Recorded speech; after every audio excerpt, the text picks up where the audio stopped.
En este mes de marzo, la Iglesia nos invita a considerar, entre otros temas, dos grandes, que son la Cuaresma, que estamos viviendo ya desde hace unos días, y también nos encontramos con la solemnidad de San José, también, por supuesto, con la solemnidad de la Santísima Virgen, la Anunciación, el día 25 de marzo.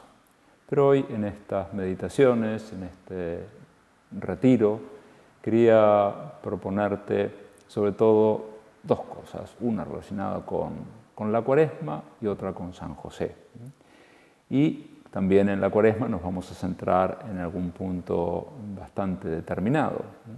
Por lo pronto, sabiendo que estos días de Cuaresma, a través de la providencia, se nos ofrece la posibilidad de mejorar, de purificarnos. Es constante en estos días el llamado a la penitencia, a la conversión. Y eso es en parte para estar bien dispuestos y en condiciones de celebrar muy bien cuando llegue la Semana Santa, esos grandes misterios que celebraremos de la pasión y muerte y resurrección del Señor. Pero también la Cuaresma quiere que incorporemos de modo habitual en nuestra vida esta dimensión de la conversión, de purificarnos, de disponer nuestro corazón para que esté más cerca del Señor. Y eso nos toca a todos. No podemos pensar que la conversión es algo solamente de los grandes pecadores y yo, por la misericordia de Dios, no estoy en ese grupo. La conversión siempre es deseable, siempre es posible. Entre otras cosas porque se puede convertir uno de lo bueno a lo mejor. Es decir, cosas buenas que ya hace, pero que hay que hacerla mejor.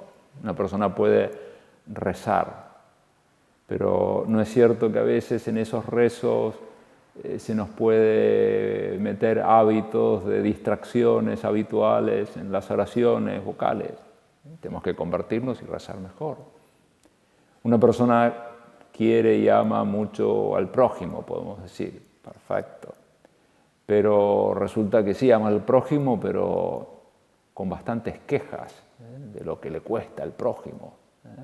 O con comparaciones. Sí, yo hago mucho, pero los demás no hacen tanto. Necesitamos convertirnos para amar mejor. Hay un texto que hemos leído estos días en la liturgia de la misa que creo que nos puede ayudar también a centrarnos en esto que queremos nosotros meditar hoy, conversar. Como siempre recuerdo, esto no es una charla más, sino que es una invitación a rezar. Por eso hay textos del Evangelio, para que cada uno de nosotros podamos sentirnos interpelados por la palabra de Dios y ver cómo nos lo podemos aplicar a nosotros. ¿Qué me dice Dios a mí con este texto? Es aquel que cuenta la vocación de Mateo, de Leví, aquel hombre que era recaudador de impuestos, diríamos hoy, simplificando las cosas, y estaba un día en su puesto de cobrar esos impuestos y se acercó el Señor, que se ve que lo conocía de antes, y simplemente le dijo, sígueme. Y dejadas todas las cosas, se levantó y le siguió. Señor que lo busca, este hombre donde está trabajando en su oficio, pero para que ya lo siga de otra manera. Y este hombre, que tenía sus posibilidades económicas, porque era un puesto que le dejaba una buena ganancia, preparó en su casa un gran banquete para Jesús.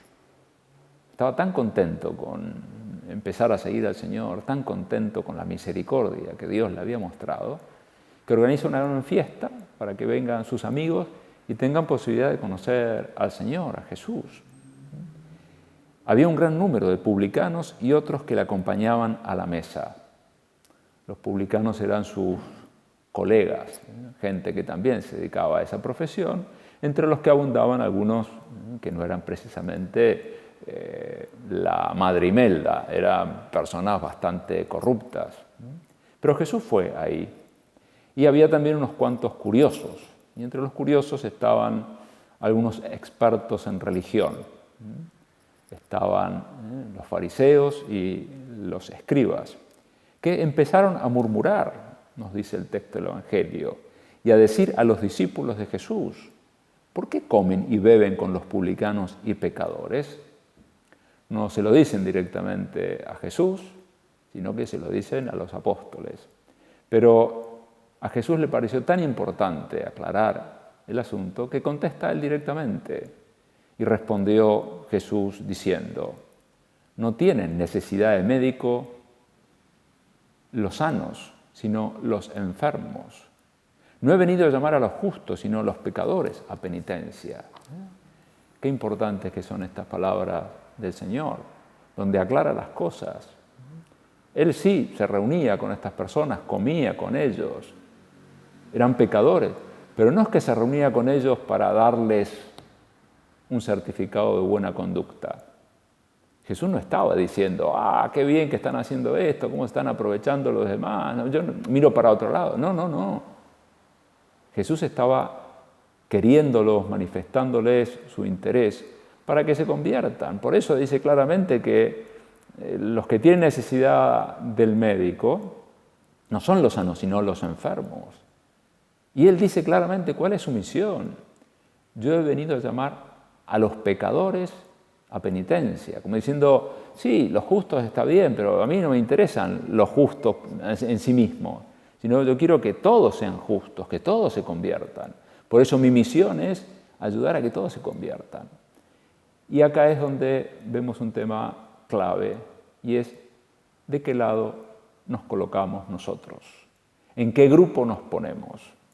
Si nosotros nos pusiéramos como los escribas y fariseos del lado de los justos, no, yo hago las cosas bien, algún defectito puedo tener, pero yo soy una persona justa, una persona que, no digo que sea santa, pero comparando lo que hay por ahí, y entonces una persona pensara que no necesita conversión, que no necesita a Jesucristo, se autoexcluiría como se autoexcluyeron estos fariseos y estos escribas.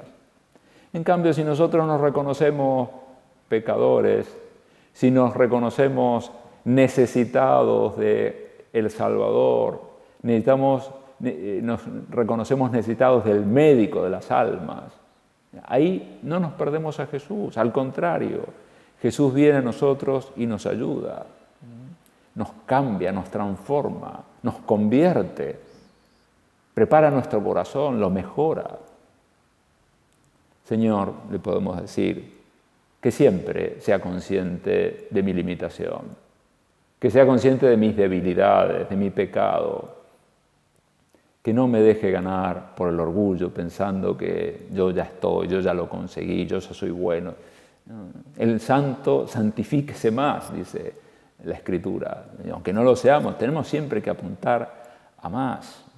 Y en esto no se trata de inventar culpas para sentirse mal, simplemente se trata de reconocer nuestra realidad.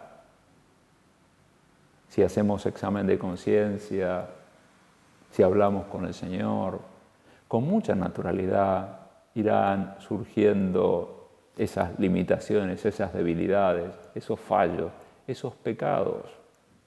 Y lo reconoceremos con honestidad, con sencillez. Sí, soy pecador, hice esto, hice lo otro, me faltó lo de más allá. Y entonces podemos ir progresivamente dejando que el Señor entre en nuestra alma y nos vaya mejorando.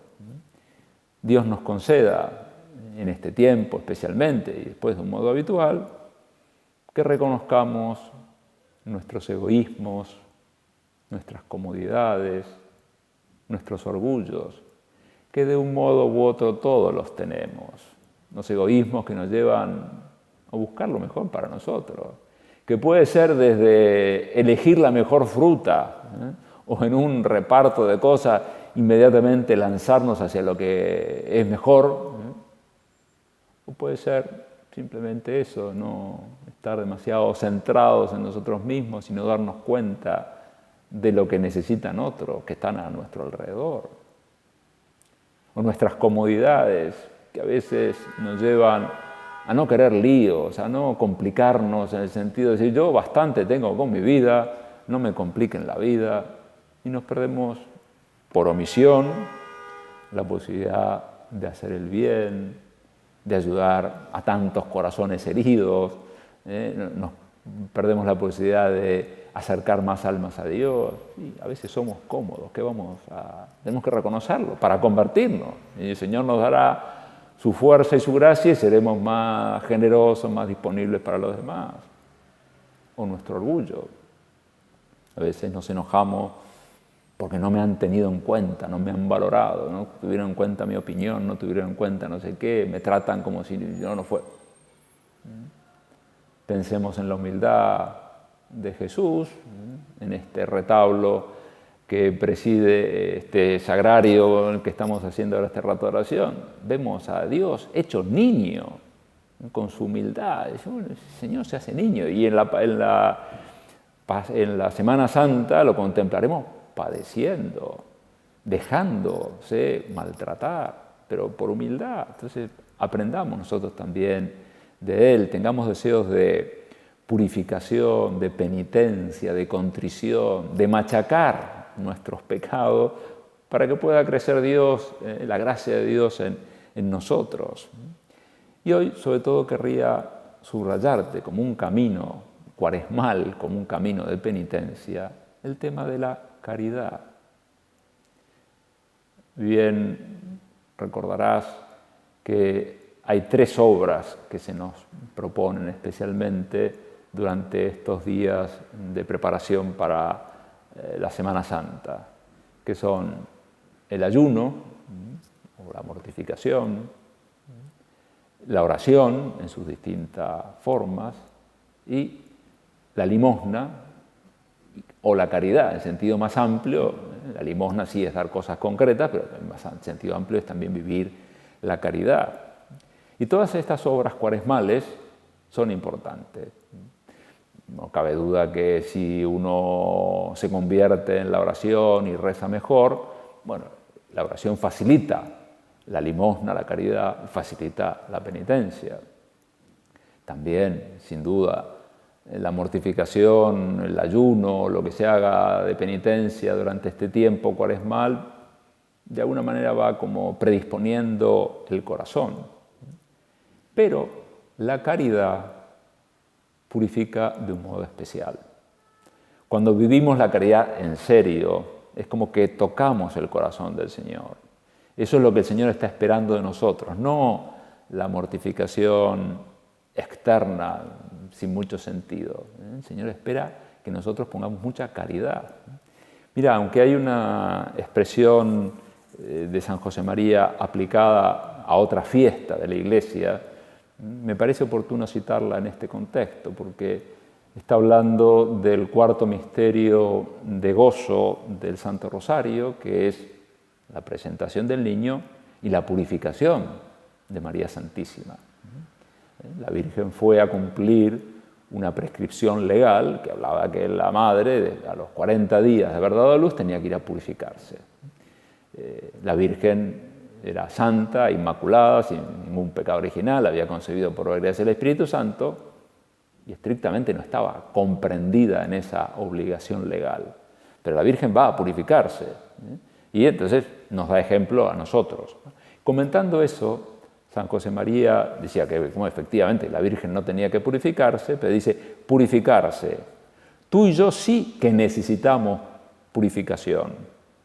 Expiar, utiliza un sinónimo de la penitencia. Expiar es pagar una culpa, expiar. Y por encima de la expiación, el amor. Un amor que sea cauterio, que abrace, algo que cauterice, abrace en el sentido que como un fuego purificador. Un amor que sea cauterio, que abrace la roña de nuestra alma y fuego que encienda con llamas divinas la miseria de nuestro corazón. Entonces sí, se trata sobre todo de poder vivir la caridad como una manera de purificación, la manera más perfecta. Si no, las otras penitencias cuaresmales caerían en formalidades vacías. Habremos recibido probablemente la ceniza, al comienzo de este tiempo, y es muy importante la ceniza. Pero eso solo no serviría de nada. Perdón por contar una cosa que puede parecer demasiado simplista, pero hace muchos años, en una cuaresma, un sacerdote en México atravesaba una plaza, en un momento bastante solitario del día, cuando lo abordó un muchacho para asaltarlo. Inmediatamente, el típico, la bolsa o la vida, no sé cómo le habrá dicho, y de repente el asaltante se dio cuenta que su asaltado era un sacerdote. Y por esas cosas de la vida se empezó a sentir muy nervioso, porque no quería hacer eso, tanto no llegaba, ¿no? Y cuando se puso tan nervioso que el sacerdote, un hombre mayor, empezó a consolarlo, a tranquilizarlo, a hablarle de alguna manera de una mejor vida, y para tranquilizarlo, eran otras épocas, le ofreció un cigarrillo, si quería fumar. Y este muchacho le dijo: no, padrecito, yo en cuaresma no fumo. Tenía cierto sentido de la penitencia y que cuaresma había que hacer algo, pero claro, le faltaba lo más elemental, le faltaba la justicia. Bueno, ¿qué quiero señalar con esto? Que nosotros no nos podemos quedar en la cuaresma con algo simplemente externo, sino que tiene que, sí, lo externo nos tiene que servir para cambiar el corazón. Y sobre todo, lo que el Señor quiere, que es un corazón abierto a los demás. Un texto, por ejemplo, que leíamos del profeta Isaías en estos días, nos habla de una manera muy clara de cómo es, qué tipo de penitencia espera el Señor de nosotros. Lo dice así: es ese el ayuno que prefiero, el día de humillarse el hombre, inclinar la cabeza como un junco y preparar un lecho de saco y ceniza, algo totalmente externo. ¿A eso llamáis ayuno y día grato al Señor? El ayuno que prefiero no es más bien romper las cadenas de la iniquidad, soltar las ataduras del yugo, dejar libre a los oprimidos y quebrar todo yugo. Y no es compartir tu pan con el hambriento, invitar a tu casa a los pobres sin asilo. Y sigue diciendo obras de caridad, que muchas veces serán literales, otras tendrán que adecuarse a nuestras circunstancias. Al que veas desnudo, cúbrelo y no te escondas de quien es carne tuya. Entonces tu luz despuntará como la aurora y tu curación aparecerá al instante. Tu justicia te precederá y la gloria del Señor cerrará tu marcha. Entonces clamarás y el Señor te responderá, pedirás socorro y Él te ayudará. Sí, vamos a hacer penitencia, pero sobre todo una penitencia que nos lleve a vivir mejor la caridad. Todo aquello que nos recuerda también el evangelista Juan, y vale la pena volver a leerlo, insisto, porque en un rato de oración se trata de que la palabra de Dios sea la que nos interpele, no la del sacerdote, del predicador, sino qué me dice a Dios, el Señor a mí con su palabra. Y, por ejemplo, recordamos aquello cuando dice: en esto hemos conocido el amor, en que Él dio su vida por nosotros. Por eso también nosotros debemos dar la vida por nuestros hermanos. Si alguno posee bienes de este mundo y viendo que su hermano padece necesidad, le cierra su corazón, ¿cómo puede permanecer en él el amor a Dios? Hijos, no amemos de palabra ni con la boca, sino con obras y de verdad. Señor, iluminadnos durante este tiempo de Cuaresma y de modo habitual para ver qué es lo que necesita quien está a nuestro alrededor. Para que no caigamos en esa ceguera, poder decir: no, yo amo a Dios, a quien no veo, pero al prójimo, al que tengo al lado, no lo amo. Ayúdame, Señor, a convertirme, a actuar como vos. Y por eso entonces necesitamos que nuestra penitencia, que nuestros actos apunten a ayudar a los demás. También conocerán algunos de ustedes ese cuento que un escritor del siglo pasado, José María Pemán, humorísticamente contaba la Cuaresma del señor Arrondo, un determinado funcionario que decide hacer Cuaresma y decide en ese tiempo no fumar. Claro, un fumador empedernido y claro, se propuso dejar de fumar y eso le iba cambiando el el carácter que se iba agriando cada vez más, y su mujer, bueno, estaba ahí al lado, aguantando con mucha paciencia todos sus desplantes, porque él estaba haciendo una cosa heroica, estaba dejando de fumar, entonces exigía que de alguna manera toda la familia girara en torno a esa mortificación suya durante la Cuaresma.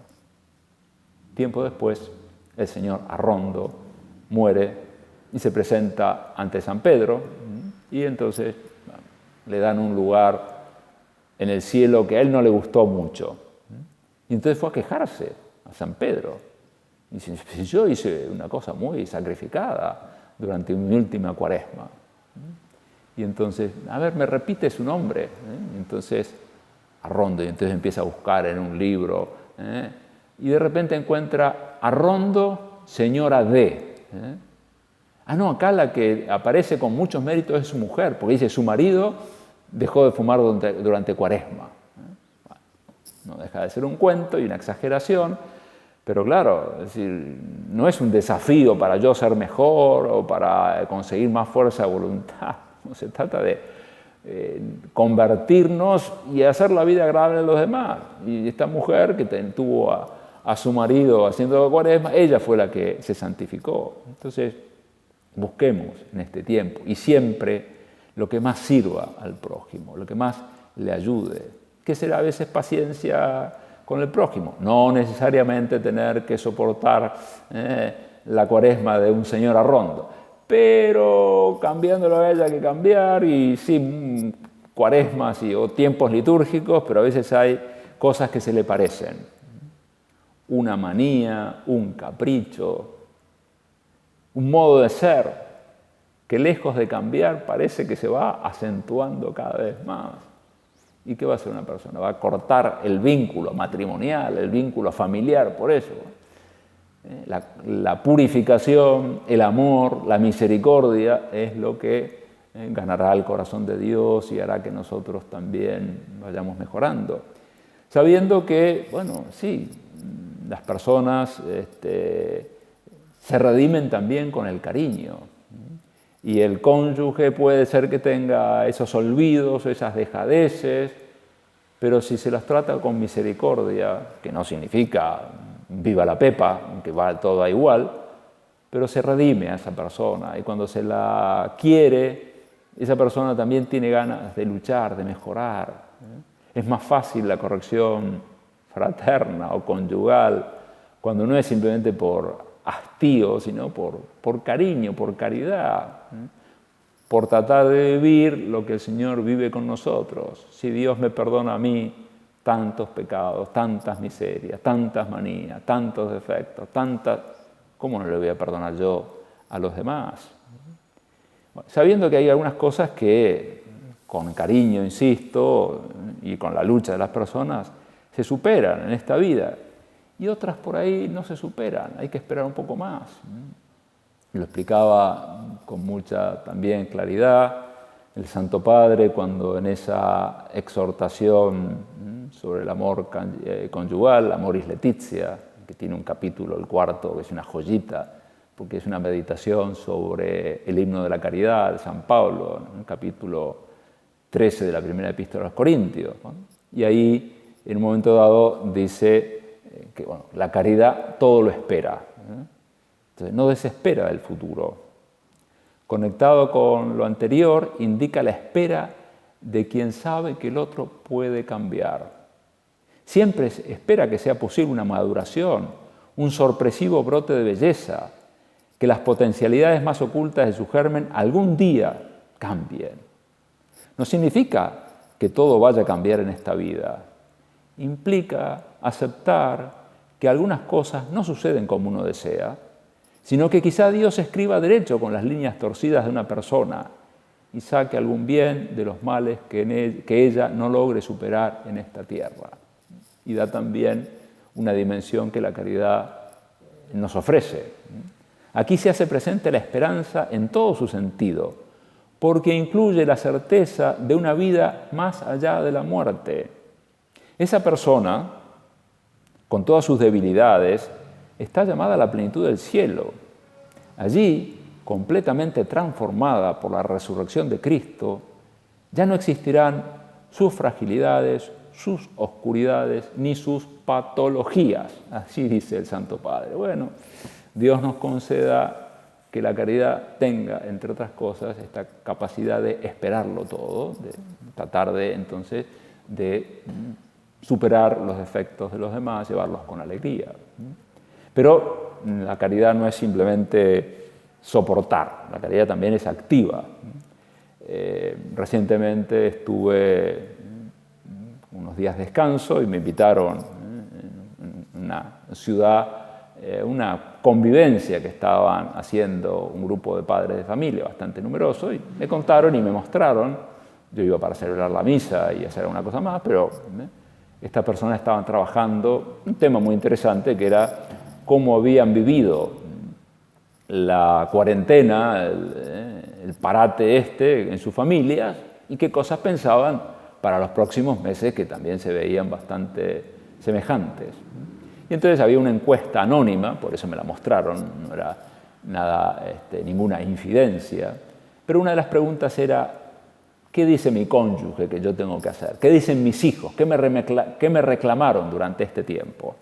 Y eran decenas de personas, y las respuestas que más se repetían era hablar más con los hijos, estar más presente, dialogar más con el cónyuge, salir juntos, sonreír más. Bueno, esa es la caridad también en este tiempo de Cuaresma. Por supuesto que hay que dar una limosna al mendigo, hay que dar una colaboración a un empleado que uno por ahí tiene y sabe que necesita algo, o a un pariente, también ayudar materialmente. Pero la caridad está también, en primer lugar, en la casa, o con los nietos, o con los bisnietos, con lo que a uno le toque, pero está en esas cosas. También pensaba, hecho que nos interpela a los argentinos, hoy justamente es el centenario del nacimiento de Enrique Shaw, ese empresario que está con un proceso de canonización muy avanzado, Dios quiera que pronto sea venerable y si pronto sea beato. Y una persona que, como todo santo, destacó por vivir la caridad. Tuvo una vida corta, 41 años, pero una vida muy intensa, una familia numerosa, con 9 hijos, y trabajó en varios directorios de muchas empresas, haciéndolo compatible con muchos apostolados, de los precursores de la Universidad Católica Argentina, de la Asociación Cristiana de Dirigentes de Empresas, y favorecía alguna editorial, alguna librería para que haya buenos libros, pero sobre todo destaca, como siempre, la verdadera caridad en su familia. Menciono 2 o 3 cosas rápidamente, pero cómo lo esperaban sus hijos cada vez que llegaba, con qué alegría lo saludaban, porque era un hombre volcado, siempre con muchas cosas, pero sabía estar en lo importante. Muchas veces, cuando llegaba a su casa, en algún domicilio concreto, subía primero a ver a su suegro todos los días, a saludarlo. Lo quería muchísima gente, todos los amigos de sus hijos y de sus hijas envidiaban de alguna manera ese ambiente que había con un padre presente, cariñoso, que jugaba, que vivía la caridad. Bueno, también a él podemos encomendarnos. Uno podría decir, bueno, pero él era santo. Bueno, pero vos y yo también estamos llamados a la santidad. Y la santidad tiene que ver con la caridad. La Cuaresma tiene que ver con la caridad. Después vendrá la mortificación, o muchas de las mortificaciones serán sobre la caridad. O vendrá la oración, y mucha de la oración será la que nos lleve a ser mejores. Por eso sí, nos acercamos a la Eucaristía, nos acercamos a la comunión, a la oración, para tener más caridad. Pidámosle esto a la Virgen, también maestra de caridad, que nos ayude a purificar nuestros corazones con mucho amor a Dios y a los demás.